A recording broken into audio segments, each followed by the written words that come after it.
नमस्कार, मैं जितेंद्र चतुर्वेदी। जब सबकी निगाहें इस बात पर लगी हुई हैं कि पश्चिम बंगाल में क्या होने वाला है, उसी समय प्रधानमंत्री नरेंद्र मोदी ने एक बड़ा खेल कर दिया है। और वो जो खेल है उसने पूरे सियासी हलके को हिला के रख दिया है। वह इसलिए क्योंकि उन्हें अंदाजा नहीं था कि इस तरह से प्रधानमंत्री आएंगे। हालांकि चौंकाना जो है वो मोदी शाह का स्वभाव रहा है। वो क्या करने जा रहे हैं ये दरअसल किसी को कानो कान खबर होती नहीं है। वो दिखाते कुछ हैं और कर कुछ और जाते हैं। ये मैं क्यों कह रहा हूं? जब पश्चिम बंगाल में केंद्रीय गृह मंत्री कैंप कर रहे हों और प्रधानमंत्री नरेंद्र मोदी लगातार सभाएं कर रहे हों, उस दरमियान जो खबर आती है वो ये बताती है कि साहब ये जो जोड़ी है उस जोड़ी का खेल है। और सबसे ज़्यादा अगर कहीं हलचल है इस समय तो वो टीएमसी है। मैं नतीजों की बात नहीं कर रहा हूँ कि 4 मई को क्या होने जा रहा है या वहाँ कौन 225 सीट पाने जा रहा है। मैं बात लोकसभा और राज्यसभा में बीजेपी के बढ़ते हुए स्ट्रेंथ की कर रहा हूँ। बीजेपी एनडीए तो खुद ब खुद बीजेपी का संख्या बल बढ़ेगा तो एनडीए का बढ़ ही जाएगा, लेकिन अभी मैं बात किसकी कर रहा हूँ? बीजेपी की। आपको ध्यान है कि ये जो महिला आरक्षण बिल रहा वो आप देखिए कि उसके लिए विशेष बहुमत चाहिए था। बीजेपी उस विशेष बहुमत तक नहीं पहुंच पाई। ये बात ठीक है कि 293 है भाजपा के पास, यानी आप कहें एनडीए के पास। 5 और जुड़े थे इस संशोधन जो बिल है उस बिल में, वो बिल पर वोटिंग के दरमियान 5 और बढ़े थे, यानी 298 हो गए थे। इसका मतलब यह है कि 5 जो है वो तैयार हो रखे थे। तो उसमें से आप देखिए कि कई सारे आ गए पहले फेरे में। कहाँ? बीजेपी में। अभी सबसे बड़ा खेल लोकसभा की स्ट्रेंथ में होने जा रहा है, जो भाजपा का। अभी भाजपा के पास 240 है और यहां पर कहा जा रहा है कि पश्चिम बंगाल में जो माहौल बना है, ये माहौल 4 मई से पहले कई सारे सांसदों को बीजेपी में लाकर खड़ा कर देगा। कारण टेम्पो हाई है। और उस टेम्पो हाई में एक चीज जो निकल कर सामने आ रही है वो ये कि बीजेपी पश्चिम बंगाल जीत रही है। और देखिए 4 मई को क्या होगा मैं नहीं जानता, और मई का कोई नहीं जानता कि 4 मई को नतीजे क्या आने जा रहे हैं।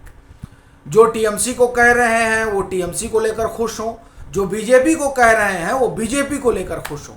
अपनी असल दिलचस्पी इस बात में है कि क्या इस हाई टेम्पो के जरिए भाजपा 272 का जादुई आंकड़ा लोकसभा में हासिल करने जा रही है, यानी क्या उसके पाले में 32 सांसद आने जा रहे हैं।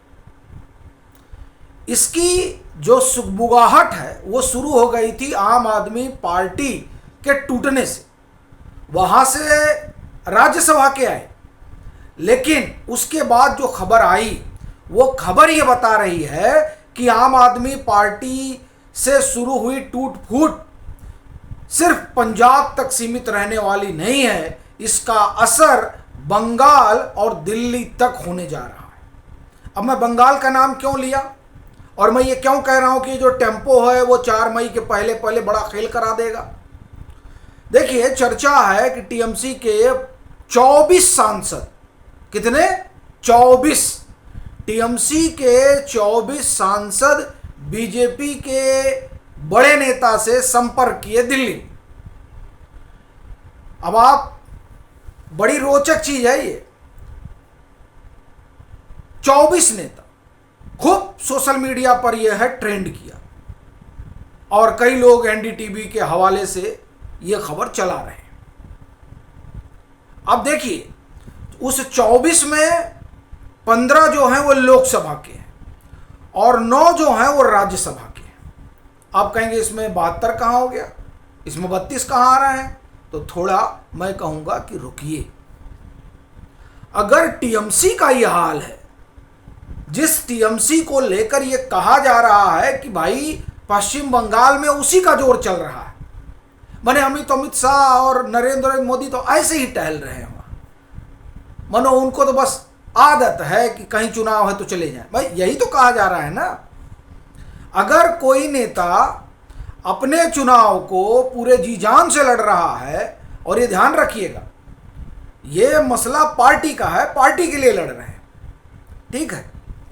ऐसा तो है नहीं कि ये नरेंद्र मोदी भी जानते हैं और अमित शाह भी जानते हैं कि अनंत काल के लिए तो आए नहीं है, लेकिन पार्टी जो है, जो संगठन है, वो अनंत काल के लिए होता है।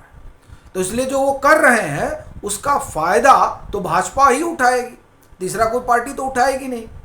तो इसलिए आप देखिए कि वहां वो डटे हुए हैं, वो लगे हुए हैं और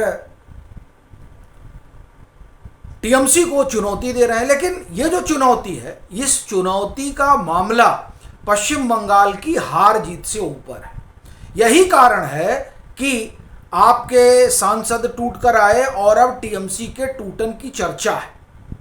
हालांकि उधर से जो है कहा गया, फिर ममता बनर्जी ने संपर्क किया और तमाम सारी चीज़ें, फिर टीएमसी के कुछ एक जो सांसद हैं उनका बयान भी आया कि हमको कौन डिगा सकता है। खैर अब 15-28 हैं इनके लोकसभा में, अब अगर 15 जो है डिग रहे हैं तो जाहिर सी बात है कि इस बात को लेकर सब डरे हुए हैं कि पश्चिम बंगाल कहीं ममता बनर्जी हार तो नहीं रही है। ये डर है।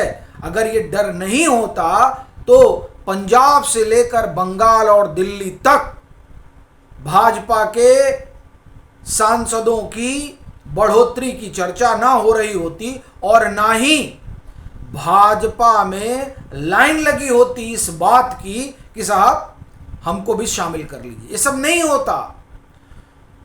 जो सट्टा मार्केट है, तमाम देखिए तमाम विश्लेषक तो खारिज कर रहे हैं। ये वैसे ही है जैसे हरियाणा को सब खारिज कर रहे थे। अभी आप कहेंगे हरियाणा अलग है, वो साहब देखिए जब नरेंद्र मोदी और अमित शाह मैदान में होते हैं तो कुछ नहीं अलग होता है। महाराष्ट्र में किसने सोचा था कि वहां भाजपा आएगी? 2014 में आई, उसके बाद में 2019 में महाविकास अघाड़ी की सरकार आई। किसने सोचा था कि जो है ओ ये लोग आएंगे, महाविकास अघाड़ी?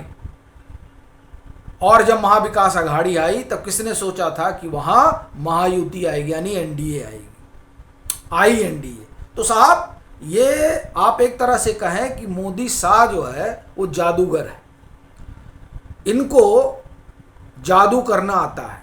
अब पश्चिम बंगाल के नतीजे जो भी हों, लेकिन उसको लेकर जिस तरह का मोमेंटम खड़ा हुआ है, उसके बाद पूरा विपक्ष सदमे में है, हिला हुआ है। उसको डर सता रहा है कि अब हमको तय करना होगा कि हम कहाँ खड़े रहें, और उस तय करने में सबको यही लग रहा है कि भैया नरेंद्र मोदी और अमित शाह को हराना नामुमकिन है। और ये जो नामुमकिन वाला मसला है उसने तमाम सांसदों को परेशान कर दिया है। एक दूसरा, ये जो पश्चिम बंगाल में बड़ी टूट की बात कर रहा हूं, जिसकी चर्चा हो रही है, उसका एक कारण ये भी है, वहां जिस तरह से हिंदुत्व और सनातन का टेम्पो है वो बहुत जबरदस्त है।